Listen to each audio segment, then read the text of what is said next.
15 things you didn't know about Rolex. Welcome to alux.com, the place where future billionaires come to get inspired. Hello, Aluxers. We're very excited to have you with us today as we talk about what many consider the most iconic luxury watch brand in the world. Oh yes, it's here. We finally made a video on Rolex, a pioneer of luxury watchmaking and a name more synonymous with opulent timepieces than any other watchmaker in the industry. Rolex was established 112 years ago in 1905 by a German and a Brit, Hans Wilsdorf and Alfred Davis. Contrary to what most people think, it all started in London, not Geneva. Today, the company is privately owned by the Hans Wilsdorf Foundation and has grown into an $8.8 billion brand. Last year, they generated almost $5 billion in sales, making Rolex rank 64th in the world's most valuable brands list. Here at alux.com, we strongly believe that a true luxury brand should have a crown for its logo, and Rolex has always been a brand we looked up to. So, if we ever made a video on them, we had to get it right. Enough with the introduction, let's get to it. Here are 15 things you didn't know about Rolex. Number 1. The Rolex name doesn't mean anything, it just sounds expensive. Hans Wilsdorf, one of the two founders of Rolex, wanted to choose a name that would be resonant and easy to pronounce for all people of all languages. He knew it should be short and had to look good when embedded on a watch. He decided it should be 5 letters long, so he started making thousands of combinations from all the letters in the alphabet. He nailed down around 100 names, but none of them really struck a chord with him, until one day, as described by the man himself.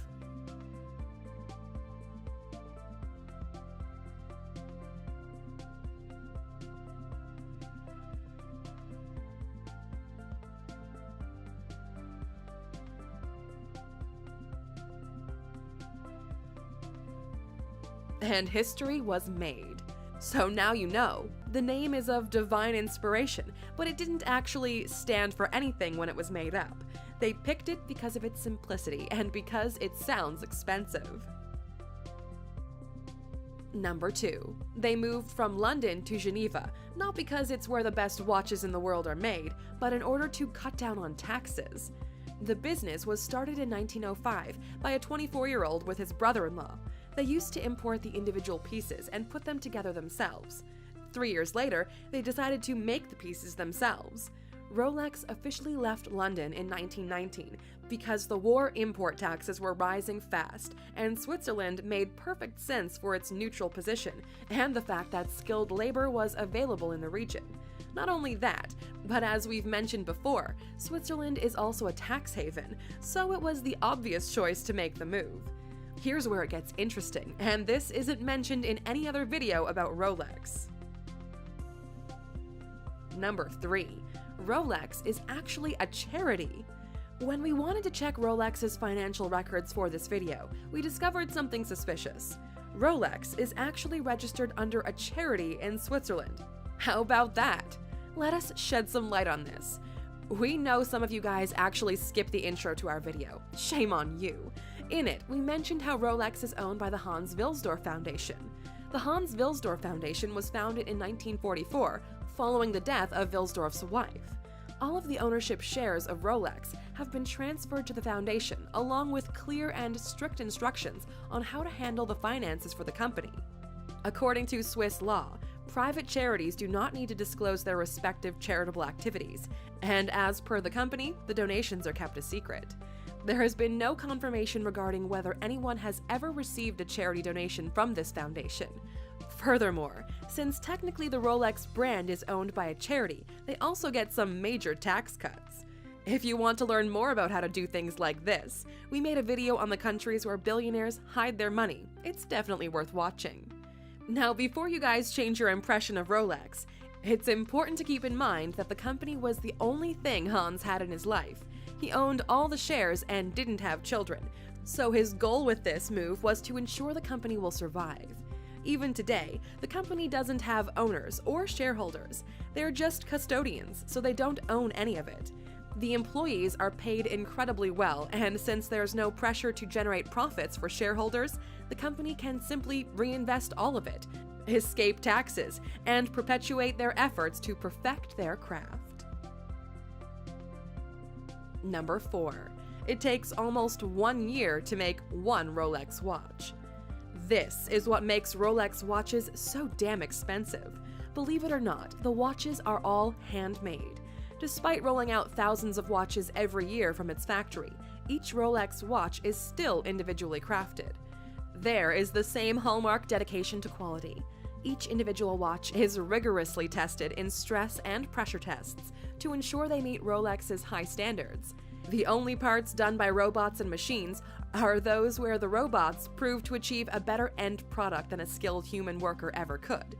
The extensive testing they do on every single watch is time-consuming, so it's not unlikely for a watch to take an entire year before it goes out to the market. We know this is an example we've used before, but this is a great time to remember that it takes 13 hours to build a Toyota car. Just saying. This tradition of excellence continues today, and this is probably why Rolex remains a coveted brand by watch enthusiasts all around the world. Number 5. The most expensive Rolex watch in the world is the 1950X Rolex GMT Master, which was sold for $3.5 million. The 1958 Rolex GMT Master was sold just a few months ago at Phillips Auction House in Geneva. This watch was made in 18-karat gold. One of its distinctive features is its striking Bakelite cognac brown bezel. It is rare because most Rolex GMT watches were made in stainless steel instead of gold. For 58 years, this particular Rolex GMT Master was preserved in its unrestored and original condition. But still, what makes this watch worth $3.5 million? Something few people know about Rolex is that they have their own private gold foundry. Yes, people, Rolex makes its own gold. They actually have patents on 3 gold blends and a specific steel compound called 904L. It's no secret that Rolex makes almost all of their parts in-house, but to go to the extent of making your own type of gold caught us by surprise. Apparently, this particular watch has a unique blend of gold, which was never used again, making it the holy grail of Rolex collectors.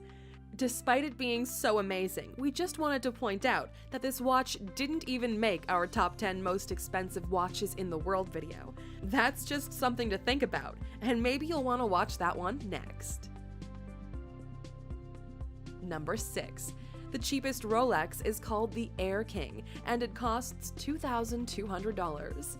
Yes, you can buy an original brand new Rolex for only $2,200. It gets the same level of attention, but it isn't as complex as the rest of the Rolex watches. The thing is, Rolex watches weren't that expensive in the beginning. For example, in 1981, a premium Rolex watch would cost around $900, but within less than 10 years, the price had jumped to $2,350 for the same model with little changes. After that, they figured out the higher the price and the attention to detail actually worked to their advantage, and today, you can expect to pay around $8,000 to $10,000 for an entry-level Rolex. If you're feeling like shopping for watches, at alux.com/shop, we have a pretty decent collection of Rolex watches. Number 7. The first ever waterproof wristwatch was built by Rolex in 1926.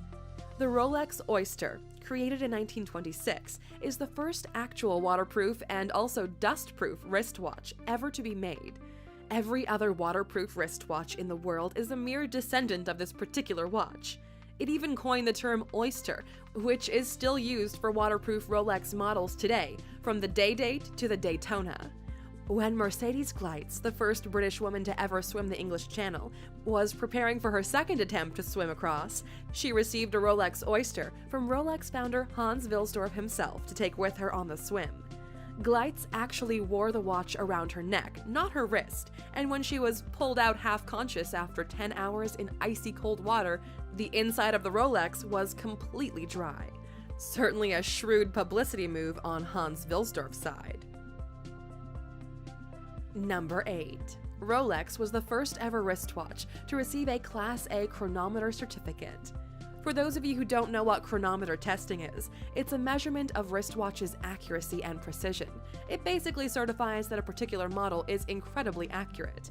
On July 15, 1914, back when Rolex was still based in London, a tiny Rolex wristwatch labeled Keyless Crystal 2 Line Bracelet Watch was the first wristwatch to ever receive a Class A chronometer certificate from the Kew Observatory in Great Britain, which was considered a hallmark of excellence.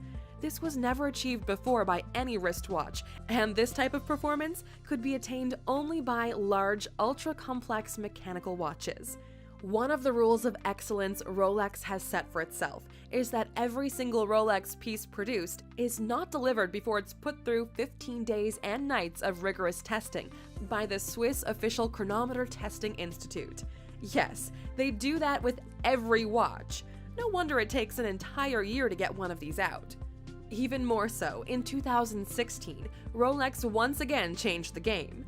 While most high-end luxury watches are in the plus to minus 6 area of error, they decided to subject its entire production line to a plus or minus 2 per day chronometer standard, which is one of the highest levels of accuracy among watchmakers worldwide. They're actually pushing this as a standard for luxury watches, and their move wasn't so well received by the rest of the industry. Number 9. Rolex proved that their watches can survive anywhere on Earth. After the war ended, Rolex's reputation grew after a British Himalayan expedition led by Sir Edmund Hillary reached the top of Mount Everest for the first time in 1953. Despite the harsh conditions and high altitude, the Rolex watches being worn by all the team members never broke down or even lost a second.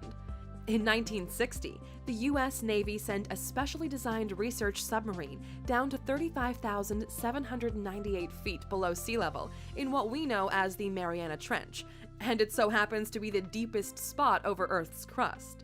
Out of curiosity, a Rolex was attached to the outside of the vessel, and shockingly, it ran without losing a second, despite enduring extreme pressures. Just to flex again, they went ahead and repeated the gig in 2012, when Rolex took part in the Deep Sea Challenge expedition, led by filmmaker James Cameron, who made Titanic and Avatar in partnership with National Geographic. They had it outside the submarine and operated it via a robotic arm. The watch performed excellently. Number 10. This is how you tell if a Rolex is a fake. Hey Alexers, let's get this straight. You should never buy a fake. If you can't afford it, buy a cheaper but original brand. You're not doing anyone any favors by buying replicas. We wanted to get this out of the way since between 15 and 30% of searches related to watches on Google are related to replicas. Rule of thumb here is, quality withstands the test of time, so even used, you'll never find a Rolex for under $1,000. To educate you guys just a little bit, there are 3 areas where watches are sold. The white area, which means real dealerships with authorized retailers in premium locations. Gray area, which means people who sell what might be real watches but without a license and authorization. And the black area, those who sell fake watches. Before you get your hopes up, there are very little sellers in the gray area, and you would need a highly trained friend in the watchmaking industry to prove a Rolex is real when it isn't sold with a license. By the way, did you know strippers are actually trained to spot a fake Rolex watch? Here's what you need to look for to tell if a Rolex is a replica or the real deal. First and easiest red flag to spot, just look at the second hand of the watch. Real Rolexes run smoothly in a continuous form. They don't skip from one second to the other. In the words of Jay-Z, rollies that don't tick-tock. Secondly, the Cyclops lens on the face of the true Rolex will magnify the date, so it's hard to replicate. So most counterfeit timepieces will skip this step, and the date will appear the same size. It should also be dead on over the date. Thirdly, just look closely at the finishing of the end product. We mentioned how hard it is to put together a genuine watch, and how attentive to detail they really are. So, no cheap materials. Everything should be like $1 million on it. There should be a serial number when the strap connects, and if anything feels fishy, it's probably a fake. One of the things that's worth looking for is, starting with the year 2000, Rolex embedded their crown logo very smoothly where the 6 o'clock should be. It's very hard to spot it and incredibly hard to replicate, as the glass is of such high-end quality that it can only be cut by diamonds. This is done with incredible accuracy and should almost be invisible to the human eye. Number 11.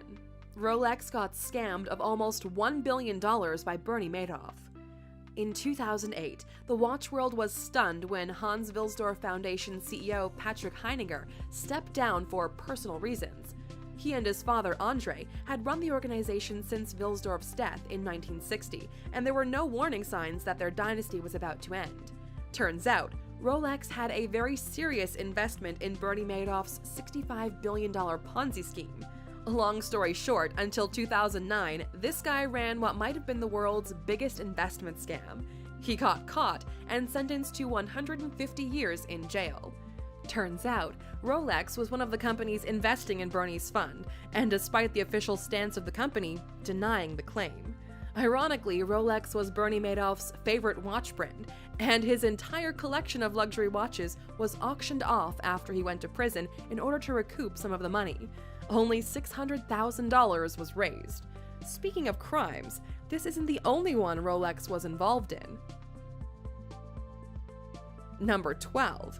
A Rolex watch helped solve a murder committed by Canada's most wanted criminal in 1996. The crime happened in London. Albert Walker Johnson was a high school dropout and scam artist from Paris, Canada, who scammed 70 clients out of $3.2 million through a mortgage and investment scam. Wanted by Canadian police, he fled to England with one of his 3 daughters. He started a new investment business with another Canadian expat named Ronald Joseph Platt. When Platt moved back to Canada, Johnson assumed his identity, with his 15-year-old daughter posing as his wife, to avoid Interpol. But when Platt returned to England in 1996, Johnson decided to kill him. He would have gotten away with it too, if he was smart enough to take off Platt's Rolex before dumping him in the English Channel. After 2 weeks in the water, the only identifiable thing was his still-working, waterproof Rolex. Through service records, the police identified the body as Platt's, and it didn't take long to track down Walker. He's now in prison, serving a life sentence. Number 13. Rolex is the official timekeeper for the Wimbledon tournament.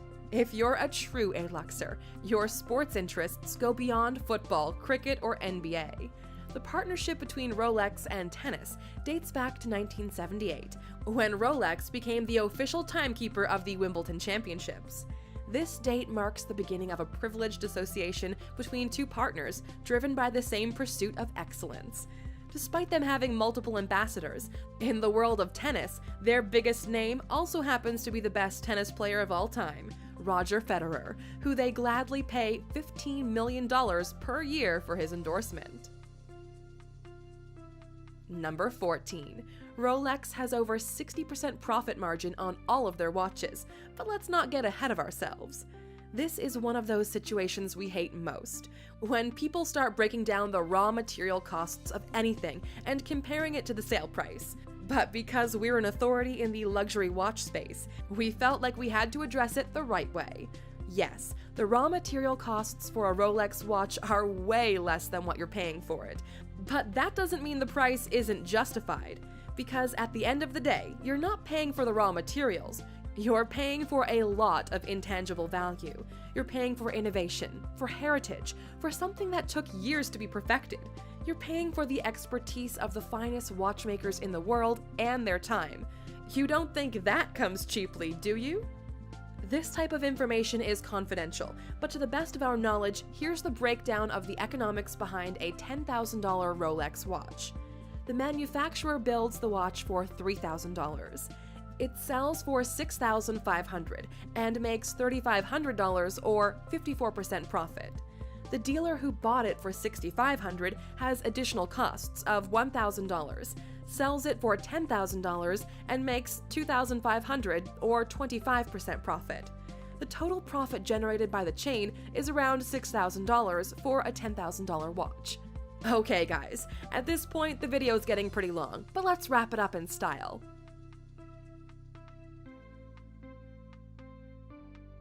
Number 15. The most expensive Rolex you can buy directly from the manufacturer is a Rolex GMT Master 2 men's diamond ice watch, priced at a little over $500,000. They basically took an already expensive Rolex watch and covered it with as many diamonds as they could. You might wonder who in their right mind would pay $500,000 for a diamond-covered Rolex. But let's be honest, you've been an A-Luxer for long enough to know that this isn't even that expensive compared to our previous mentioned watches. So celebrities like Brad Pitt or David Beckham splurged a little to make their wrist shine. We're curious to know, A-Luxers, what is your favorite Rolex watch? Let us know in the comments. We're interested to know how many of you really know your Rolexes.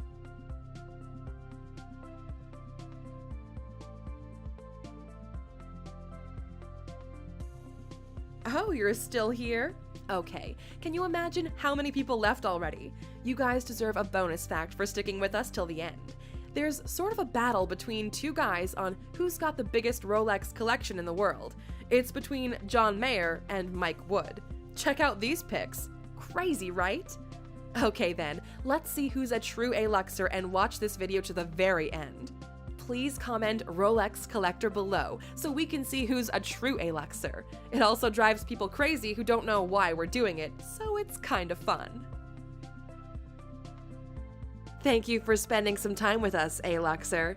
Make sure to subscribe so you never miss a video. If you want more, we handpicked these videos you might enjoy, or head over to alux.com for the best in fine living content on the planet. Be a part of the largest community of luxury enthusiasts in the world and tell your story.